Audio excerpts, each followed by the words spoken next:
This is Football Talks. Welcome back to your number one channel, bringing you completely up to date with everything around the transfer window with all the Premier League big hitters. And we're starting today's show with some big news on the Manchester City front. No, it's not another signing coming in. It looks like Ryan Shirky has already finalised his deal and is the next one to hit that City team lineup for Pep Guardiola. It's about a player that's going to be left out of the Club World Cup in Jack Grealish. Big update on him to come in the show today. Can Arsenal really get Rodrygo from Real Madrid? It is now their priority, apparently. Nunez to the Saudi Pro League from Liverpool. That's an interesting one. Are Palace about to be kicked out of Europe before they've even started? Still an ongoing debate there. What does that mean for their players then, the ones that were hoping to stay and play in Europe? We could talk about that a little bit as well, give you a quick update on that. Let's get into everything, starting with Manchester City and Jack Grealish. We have spoke many a times regarding Pep Guardiola's comments and everything that he has said about minimising his squad at Manchester City.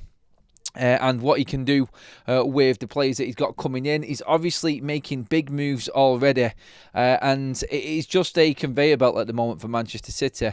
There is so many players moving and coming in. If he is going to have a small squad next season, he's definitely going to have to get rid of some players, and Jack Grealish is very close to that happening apparently, and him returning to Aston Villa is the big story going around in some of the tabloids today. We got Jack Grealish on his return to Aston Villa. He is done with Pep Guardiola and is not in the reckoning anymore. He won't be in the squad for next season. It is looking more and more likely that Jack Grealish's career at Manchester City is over, but it's the destination which intrigues everybody more with this. We know where City are at and what they feel and Pep feels, but where is Jack Grealish going to go and where is he going to fit in? Surely it has to be back to Aston Villa, doesn't it? Is that not the most perfect fit for him? You could argue maybe Newcastle should get involved in it, but the stories this morning are around Jack Grealish returning to Aston Villa. Some Italian clubs interested as well, namely AC Milan. His teammate already there, former teammate that is, in Kyle Walker. Could that interest Jack Grealish? A change of culture, a change of scenery for Jack Grealish. Is that the best way for him to get the best out of what's left of his career? Going playing abroad, going do like what Scott McTominay has done, and a couple of other players now trying things out across the other side of Europe. I think it is good to see English players making moves into some other European leagues and seeing how they do. And I think Jack Grealish, he would be a challenge for him, but I think he could do it. I think he could handle it. Playing in Serie A for Jack with the time on the ball that he gets, I think Napoli should be all over this. Looking for a player to replace Kvaratskhelia, who PSG took in January from Antonio Conte's side. I think Jack Grealish was fitting quite well there. Obviously, they're in for Alejandro Garnacho from Manchester United as well. But the problem that Aston Villa have got is the financial fair play and the PSR situation they're in and affording players this summer. So, obviously, you're looking at what they did with John Duran and selling him in January. You would have thought that would have gave them the funds, but not necessarily. It looks like Emi Martinez leaving is a highly likely transfer as well now. And Manchester United already making contact as a replacement for Andre Onana. Could that be where Villa then raise the funds to bring Jack Grealish back to Villa Park? We will see how that develops, and obviously we'll be on top of it as it does, because I think City, with all of the incomings coming in now, and then obviously we're going to expect a lot of outgoings if they're going to stick to what Pep Guardiola wants anyway, and that smaller squad, because they must have the biggest squad in the Premier League right now, Manchester City. A lot of work for them to do. Moving on to Arsenal, they need a forward.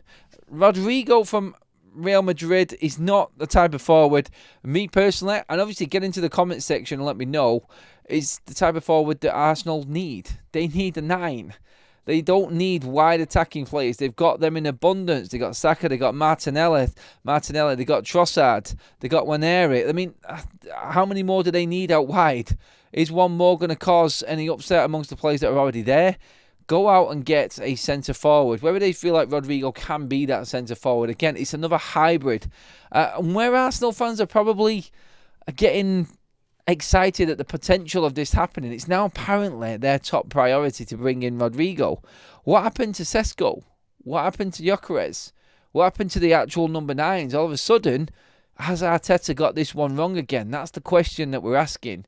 Because if he does avoid bringing in another number 9 again this summer and he doesn't succeed, the Arsenal fans will be on his back, and they'll be calling for his head, because it's, again, another opportunity and money spent elsewhere when it could have been really put onto what was necessary, which is a number 9 at the Emirates. It's personally for me, I just don't think that Rodrigo fits in there. I don't think Arsenal need him. But get in the comments and let me know. Do you feel like he can play that striker role? I think he has done it before, but it's not his natural position. He's usually on the right-hand side with Mbappe in the middle. So, again, it's one of them interesting ones that it's going to have to, I think, see how Arsenal do with the number 9 situation first. Number 9's on offer. There are a few of them this summer. Darwin Nunez is one of them, but not staying in the Premier League. Liverpool looking to offload him, as we know. The fallout that has been well talked about with Arne Slot throughout the season and his work rate and whatnot.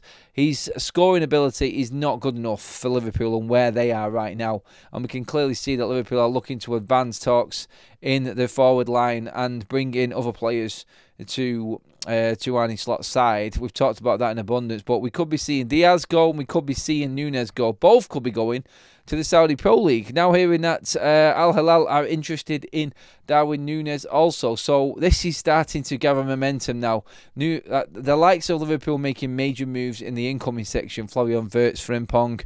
There is a delay on the Kirkes. Still no agreement in place yet for the here we go on Kirkes. We've been bigging it up, that being very, very close for a while now, but still no final agreement. There is a tiny bit of a hold up there with that one, but still confidence around Anfield that will get done. So them players coming in, you add some forwards to that team, then you're looking at one of the strongest teams in the Premier League by far. Like, could Liverpool go in for Rodrigo?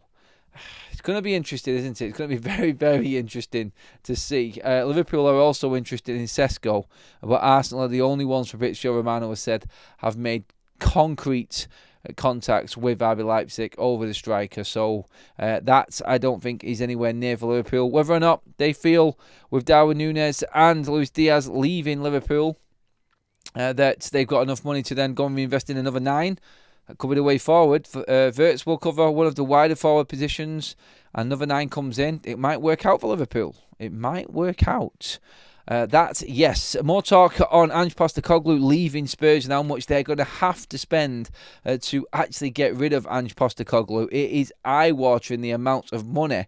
Ange Postecoglou will get $4 million in compensation if Spurs do decide to sack the 59-year-old. That was out from the Telegraph early on as well. And a frightening story for Crystal Palace to finish up with, which may affect the transfer market in the players that we're hoping to be playing in Europe this season. At Crystal Palace in Selhurst Park, there is still this issue with dual ownership, and the story reads: Crystal Palace's dreams of competing in the Europa League remain in doubt, and this is through various sources. TalkSport with this one. As first reported by The Guardian, UEFA have rejected offers from Crystal Palace shareholders John Textor and David Blitzer to place their shares in the club into a blind trust so the team can play in the Continental Tournament. That is worrying for all Crystal Palace fans. The jubilation for winning the FA Cup to then getting into the Europa League, and now because of dual ownership, not being able to actually play. I mean, the dual ownership side of things, the key reason why this has become an issue is because Textor is Palace's largest shareholder and also the majority owner of French club Lyon, who will also compete in next season's Europa League. Now, that is an issue. The rules of the European football's governing body stipulate no individuals can be involved in any capacity for more than one club competing in the UEFA club competition. He's got both. Big problem for Crystal Palace, and what makes it worse is it's their local rivals and big derby, Brighton, that are on standby to take their place. Ooh, that won't go down well at all, will it? But there are your updates on Football Talks. Get to me in the comments. Arsenal going for Rodrigo. Is that something that can happen? Can you see that happening? And Jack Grealish back to Aston Villa. They're the main headlines so far. We'll keep you updated. Make sure that you hit that subscribe button up on your screen now to stay up to date with everything going on in the Premier League. And of course, if you love the content and the daily updates, please do hit that like button as well. And I'll see you in the next video.